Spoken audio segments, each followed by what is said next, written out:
ভূগর্ভস্থ পানি ব্যবহার করে ফসল উৎপাদন করা বরেন্দ্র এলাকায় পানির স্তর নিচে নামছে। এই পরিস্থিতিতে নদী ও বিভিন্ন জলাধারের পানি ব্যবহার করে ফসল উৎপাদনের উদ্যোগ নেয় বরেন্দ্র বহুমুখী উন্নয়ন কর্তৃপক্ষ বিএমডিএ। এরই অংশ হিসেবে চাঁপাইনবাবগঞ্জে বিভিন্ন জমিতে নিরবিচ্ছিন্ন সেচ দিতে ১৭০ কোটি টাকার প্রকল্প হাতে নেয় তারা। ইতিমধ্যে শেষ হয়েছে প্রকল্পের ৪০% কাজ। চাঁপাইনবাবগঞ্জ প্রতিনিধি আজিমউদ্দিনের পাঠানো তথ্যছবিতে ডেস্ক রিপোর্ট। গভীর ও প্রশস্ত করে খনন করা হয়েছে দীর্ঘদিন ধরে কোনো কাজে না আসা চাঁপাইনবাবগঞ্জের ৫টি উপজেলার মরা খালগুলো।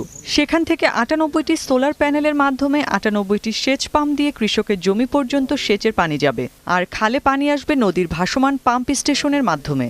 এই প্রক্রিয়ায় জমিতে সেচ সুবিধা নিশ্চিত করতে বরেন্দ্র এলাকার খালে পানি সংরক্ষণের মাধ্যমে সেচ সম্প্রসারণ প্রকল্প নামে এই প্রকল্প হাতে নেয় বিএমডিএ। পানি সরবরাহের জন্য উৎস হিসেবে ধরা হয় মহানন্দা ও পুনর্ভরবা নদীকে। এসব নদী থেকে জলাধারে পানি সংরক্ষণের জন্য ৩৮ কিলোমিটার খাল এবং একটি পুকুর ও ২টি বিল পুনঃখনন করা হচ্ছে।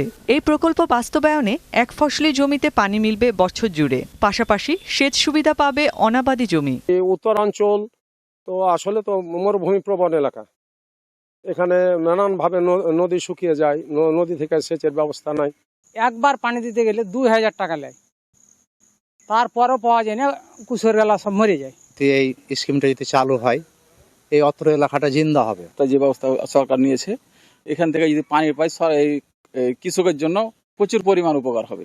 বরেন্দ্র বহুমুখী উন্নয়ন কর্তৃপক্ষ জানায়, সারা বছর যেন কৃষক তাদের কাঙ্ক্ষিত ফসল উৎপাদন করতে পারে, সে লক্ষ্যে প্রকল্পটি বাস্তবায়ন করা হচ্ছে। যেসব এলাকায় এক ফসলি চাষাবাদ হতো, পানির অভাবে কৃষকরা চাষাবাদ করতে পারতো না, সেখানে আমরা এই সেচের পানির এই ব্যবস্থা করেছি এই প্রকল্পের মাধ্যমে।